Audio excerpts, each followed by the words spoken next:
दोस्तों, अंग्रेजों के समय का यह एक कब्रगाह है जो बहुत समय पहले यहाँ अंग्रेज की आर्मियों को दफन किया जाता था। और आज यह जगह सिर्फ खामोशी और टूटी हुई कब्रें बची हैं।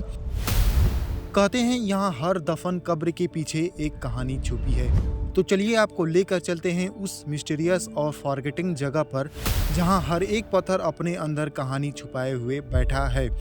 एक ऐसी कहानी जिसे वक्त ने भले ही धुंधला कर दिया हो, लेकिन उसकी गूंज आज भी यहाँ महसूस होती है।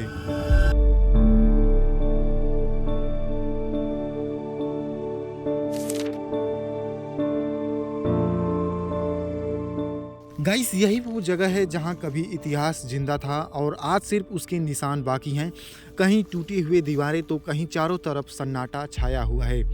साल 1816 में, यानी आज से लगभग 200 साल पहले, जब ईस्ट इंडिया कंपनी भारत पर अपना कब्जा जमा रही थी, तब उस समय इस जगह का क्या माहौल रहा होगा और आज यह जगह सिर्फ एक खंडहर के रूप में बदल चुकी है। सो गाइस, मैं हूँ इस समय गाजीपुर के उस इलाके में जहाँ अंग्रेजों के समय बंगाल आर्मी का एक बड़ा केंद्र हुआ करता था। यह स्थान गाजीपुर से लगभग 3 किलोमीटर पश्चिम में तुलसीपुर गांव में स्थित है। यह गवर्नमेंट ITI और सेंट जॉन्स स्कूल के पीछे है। इसके अलावा गोरा बाजार, छावनी लाइन जैसे इलाकों में उस समय अंग्रेजों के प्रशासनिक और सैन्य केंद्र हुआ करता था। सबसे पहले यहाँ पर आपको देखने को मिलेगा ऊंचे ईंटों से बना स्तंभ, जिन्हें ओबिसली कहा जाता है। यह स्मारक एक पीड़ित पति ने अपनी पत्नी की याद में बनवाया था और आज इन पर पेड़ों की जड़ें उगाई हैं, मानो प्रकृति ने इतिहास को अपनी बाहों में समेट लिया हो। अगर आप यहाँ गौर से देखेंगे तो इन पत्थरों पर कुछ लिखा हुआ नजर आता है, लेकिन समय के साथ यह लिखावट काफी हद तक मिट चुकी है, जिसे पढ़ पाना अब आसान नहीं रहा। फिर भी मैंने इसे किसी तरह पढ़ने की कोशिश की और इस पर लिखा है मिसेस एन मरे, जिनका निधन 5 दिसंबर 1810 को सिर्फ 27 वर्ष की आयु में हुआ। यह स्मारक उनके शोकाकुल पति द्वारा उनकी याद में बनवाया गया था। सोचिए, इतने साल बीत जाने के बाद भी एक इंसान का प्यार और दर्द इन पत्थरों पर आज भी महसूस होता है।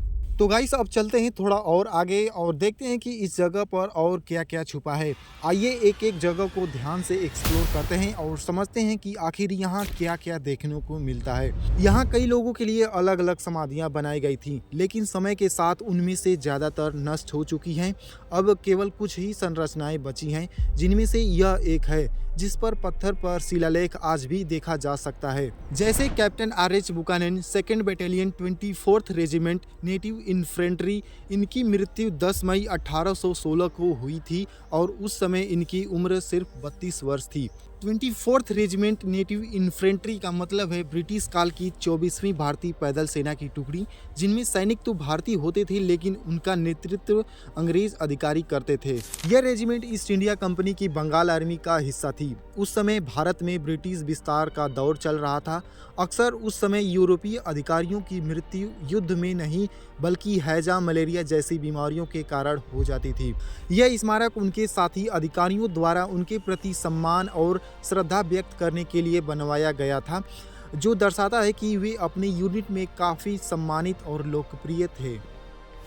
जरा सोचिए, आज से करीबन 200 साल पहले न तो आधुनिक टेक्नोलॉजी थी, न ही इतने साधन थे, फिर भी इतना भारी पत्थर यहाँ तक कैसे लाया गया होगा? कैसी रही होगी उस समय की मेहनत और कितना कठिन रहा होगा यह काम? यही सवाल आज भी इस जगह को रहस्यमयी बना देता है। तो गाइस, अब आपको लेकर चलते हैं इसके बाहर और वहाँ से दिखाते हैं कि यह जगह बाहर से कैसी नज़र आती है। जैसा कि मैंने वीडियो की शुरुआत में बताया था कि ठीक इसके बगल में गवर्नमेंट ITI और सेंट जॉन्स स्कूल भी है और यहाँ से आप देख सकते हैं कि सेंट जॉन्स के पीछे का व्यू कुछ इस तरह नज़र आता है। तो चलिए आपको अंदर फिर से लेकर चलते हैं और वहाँ से आपको दिखाते हैं कि अंदर अभी क्या क्या बाकी है, अभी क्या क्या राज छिपे हैं इसके अंदर। तो दोस्तों, थोड़ा आगे बढ़ते हैं तो यहाँ कुछ टूटी हुई समाधियाँ नज़र आती हैं, जो समय के साथ धीरे धीरे अपना अस्तित्व खोती जा रही हैं। ये कब्र सिर्फ ईंटों से नहीं, बल्कि 200 साल पुराना एक भूली हुई कहानी है और ऐसी सैकड़ों कहानियाँ यहाँ खामोश दबी पड़ी हैं। इनके टूटे हुए हिस्से और बिखरे अवशेष बीते हुए समय की खामोश दास्तां बयां करते हैं। यह जगह सिर्फ एक कब्रिस्तान नहीं, बल्कि अंग्रेजों की मिलिट्री कल्चर का अहम हिस्सा थी, जिसके जरिए बंगाल आर्मी पूरे उत्तर भारत पर अपना नियंत्रण बनाए हुए थी। और आज वही जगह एक खामोश खंडहर के रूप में बदल चुकी है। चारों तरफ पेड़ पौधे उग चुके हैं और टूटी हुई कब्रें और पुराने ढांचे को देखकर लगता है कि समय ने सब कुछ अपने अंदर समा लिया हो।